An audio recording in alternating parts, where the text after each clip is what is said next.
Some people walk among us like angels. They smile at children, they help their neighbors, they volunteer at hospitals. Everyone trusts them, everyone loves them.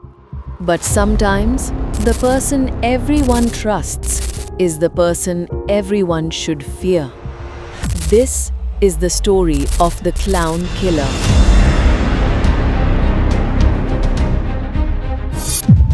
1972. Chicago, Illinois. In a quiet neighborhood called Norwood Park, there lived a man named John Wayne Gacy, 30 years old, a self-made success story. He owned his own construction business called PDM Contractors. The business was doing well, really well. But Gacy wasn't just about business. He was a family man. Married to his second wife, Carol, he had 2 stepchildren who seemed to like him. He lived in a comfortable house. Everything looked perfect. And Gacy didn't stop there. He was active in his community. He joined the local Democratic Party organization. He volunteered for neighborhood projects. He threw elaborate street parties for his entire block with themes and decorations. Neighbors would later say, he was the nicest guy, always willing to help. If your car broke down, he'd help you fix it. If you needed work done on your house, he'd offer advice or even help out himself. But there was something that made John Wayne Gacy truly special in the eyes of the community. Gacy had created a character called Pogo the Clown. He would paint his face, put on a colorful costume, and perform at children's birthday parties, charity events, and hospitals. And he did this for free. He genuinely seemed to enjoy making children happy. Parents would request him specifically. Get Pogo, they would say. He's wonderful with the kids. Everyone who met John Wayne Gacy had the same impression. Good man, hard worker, kind, generous. The kind of neighbor you'd want living next door. Gacy's construction business was growing. He needed help. So he started hiring young men, teenagers mostly, 16, 17, 18 years old. Kids who needed money, kids looking for their first real job. And Gacy seemed like the perfect boss.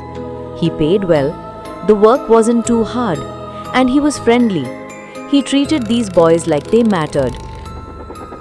Sometimes he would invite them to his house first. Come over, he'd say.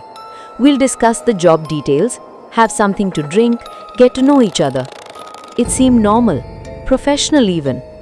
Neighbors would see these young men coming to Gacy's house at odd hours, but they just assumed it was work-related. Gacy was a businessman after all. He was probably hiring them or discussing projects. Some of these boys would work for Gacy for a few weeks or months. Then they would disappear. These were troubled kids, runaways, boys from broken homes. People assumed they'd just moved on, went back home, found another job somewhere else. It happened all the time. But there was something strange, something that neighbors couldn't quite ignore. The smell. A terrible, sickly smell that seemed to come from Gacy's property. It got worse in the summer. The kind of smell that makes you gag, that sticks in your throat. Neighbors complained. They asked Gacy about it. And Gacy always had an answer. It's the moisture in the crawl space, sewage problem. I've been meaning to fix it. Or, dead rats got trapped under the house. I'll take care of it this weekend. And people believed him. When the smell got too bad, Gacy would spread lime around the crawl space. The smell would fade a bit, and life would go on. Block parties continued. Pogo performed at birthday parties. Everything seemed normal. Even Gacy's employees mentioned the smell. They would work at his house sometimes, and they would question him. Gacy would give the same explanations. Sewage, dead rats, moisture, and they'd accept it and get back to work. For 6 years that smell lingered. December 11, 1978. A 15-year-old boy named Robert Peast worked part-time at a pharmacy after school. He was a good kid. He was saving money for college. That evening, a man came into the pharmacy. He mentioned he was a contractor looking to hire someone for remodeling work. Robert overheard. His mother, who had come to pick him up. Robert told her mother, "Mom, wait just a minute. This man wants to talk to me about a summer job. I'll be right back." His mother waited. 5 minutes, 10 minutes, 20 minutes. Robert didn't come back. She went inside. The pharmacy was closing. Robert wasn't there. Nobody had seen him leave. The contractor was gone too. Robert Peast had vanished. And his mother knew something was very, very wrong. Robert's mother immediately went to the police, and she had information. The pharmacy owner knew the man who had been asking about hiring someone.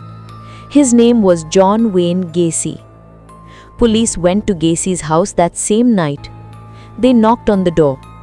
Gacy answered, friendly as always. Yes, he had been at the pharmacy. Yes, he had mentioned possibly hiring someone. But no, he hadn't spoken to Robert Peast. The boy hadn't come to his house. He had no idea where the boy was. Gacy was calm, helpful. He invited the officers inside if they wanted to look around. He seemed genuinely concerned about the missing boy. The officers found nothing suspicious. The house was neat, well maintained. There was that strange smell, but Gacy explained about the sewage problem. Everything seemed in order. But Robert's mother wouldn't give up. She insisted police investigate further. I know my son went with that man, she said. Something happened to him. So the detective started digging into John Wayne Gacy's background. Just routine checking, just to rule him out completely. And that's when they found something that changed everything. Gacy had a criminal record, a serious one. In 1968, in Iowa, Gacy had been convicted of sexually assaulting a teenage boy, a 15-year-old boy who worked for him. He had been sentenced to 10 years in prison. But he had only served 18 months. He was released early for good behavior. When he got out, he had moved to Chicago, started over, built his business, become Pogo the Clown. Nobody in his new neighborhood knew about his past. Suddenly, everything looked different. A man with a history of sexually assaulting teenage boys, a man who regularly hired teenage boys, a man who was the last person seen with a missing 15-year-old boy. Police put Gacy under 24-hour surveillance. They watched him, followed him, waited for him to make a mistake. Gacy knew he was being watched, and he did something strange. He drove to the police officers following him and offered them coffee. He joked with them. He acted like it was all a big misunderstanding. But the detectives weren't laughing anymore. They obtained a search warrant. On December 13, 1978, they entered Gacy's house. This time, they weren't just looking around, they were searching. They tore through the house, every room, every closet, every drawer, and they found things, disturbing things. Driver's licenses belonging to missing boys, high school rings, clothing, items that had no reason to be in Gacy's possession. The excavation took months. What they found was unspeakable. 29 bodies buried in the crawl space beneath John Wayne Gacy's house. All young males, all teenagers or young men. They had been there for years. Some of the bodies were so decomposed they were just bones. Some still had remnants of clothing. Some had rope around their necks. And it got worse. 5 more bodies were found in the Des Plaines River nearby. Gacy had run out of room under his house, so he had started dumping bodies in the river instead. 33 victims. The youngest was 14 years old. The oldest was 21. When confronted with the evidence, Gacy finally confessed, and what he described was absolutely horrifying. He would lure teenage boys to his house with promises of work. Once inside, he would offer them alcohol, get them comfortable. Then he would suggest showing them a magic trick with handcuffs. Once the handcuffs were on, Gacy would tell them, "The trick is, you're dead." And then the horror would begin. He would torture them, assault them, and finally kill them, usually by strangulation. He had a length of rope with a wooden handle that he called his rope trick. He would tighten it slowly. Sometimes it would take hours, sometimes days. He kept some victims alive in his house, torturing them repeatedly, and all the while he was going to work, performing as a clown, living his normal life.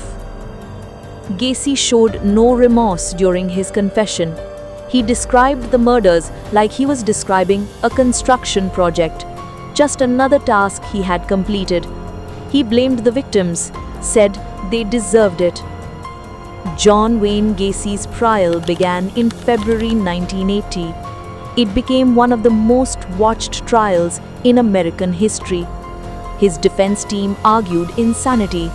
They said nobody sane could do what Gacy had done, that he must have been mentally ill, that he had multiple personalities. But the prosecution brought in psychiatrists who had examined Gacy, and their testimony was chilling. Gacy was completely sane. He knew exactly what he was doing. He planned his crimes carefully. He hid the evidence. He manipulated people expertly. He understood right from wrong. He just didn't care. The jury deliberated for less than 2 hours. Guilty on all 33 counts of murder. He was sentenced to death. So now we come to the question that haunted everyone. How could someone who seemed so kind, so normal, be capable of such evil? The answer lies in understanding one of the most terrifying aspects of human psychology, the mask of sanity. Psychologists who studied Gacy identified him as a psychopath, but not the kind you see in movies, not the obviously crazy person renting on the street. Gacy was what experts call a successful psychopath. Successful psychopaths are intelligent, charming. They understand social rules perfectly. They know exactly how to behave to make people trust them. They wear a mask of normality so convincing that nobody suspects what's underneath. Let's understand the psychology behind his behavior. First, lack of empathy. Gacy could not feel what other people felt. When he looked at his victims, he didn't see human beings with feelings and families. He saw objects, things he could use. Second, compartmentalization. Gacy's mind had separate boxes.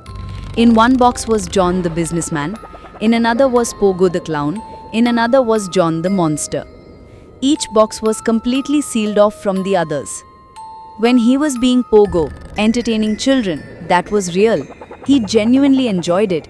He felt good making kids happy. That wasn't an act. But then he would go home, open a different box in his mind, and become something else entirely. Third, narcissism. Gacy believed he was smarter than everyone else. He thought he could fool the entire world. And for 6 years, he did. That fed his ego, made him feel powerful, superior. Fourth, control. Gacy's father had been abusive, constantly told him he was worthless, weak. Gacy grew up feeling powerless. As an adult, murder gave him absolute control. He decided who lived, who died, how long they suffered. It was the ultimate power. But here's the most disturbing part. The clown persona wasn't a disguise to hide his crimes. Psychologist experts believe Gacy genuinely wanted to be seen as a good person. He wanted to be loved, admired, respected. In his twisted mind, there was no contradiction. Being Pogo the clown and being a serial killer existed in completely separate worlds. He could do both without seeing any conflict. This is what makes successful psychopaths so dangerous. They don't look evil. They've studied human behavior so well that they can mimic kindness, empathy, and care perfectly. And that's exactly what Gacy did. He studied what people wanted to see: a successful businessman, a helpful neighbor, a funny clown. And he became exactly that. Not because he felt those things, but because he understood that's what would make people trust him. Neighbors complained about the smell for years, but nobody connected it to Gacy because that would mean suspecting him. And he was too nice, too helpful, too normal. Our brains don't want to believe that someone kind could also be evil. So we make excuses, we rationalize, we ignore red flags. This is called cognitive dissonance. When reality doesn't match our beliefs, we reject reality. It's easier than accepting that we were wrong about someone. John Wayne Gacy sat on death row for 14 years. During that time, he painted hundreds of paintings. Many of them were of clowns, self-portraits as pogo. He sold them for money. He never showed remorse. On May 10, 1994, he was executed by lethal injection. The Gacy case changed how law enforcement investigates missing persons. It changed how we do background checks. It changed how we think about the people we trust with our children. But most importantly, it taught us this: evil doesn't always look evil. Sometimes it looks like the nicest person you know, the most helpful neighbor, the funniest entertainer. If you like this video, don't forget to subscribe to our channel. Leave a comment below. What warning sign do you think should have been taken more seriously? And I'll see you in the next one.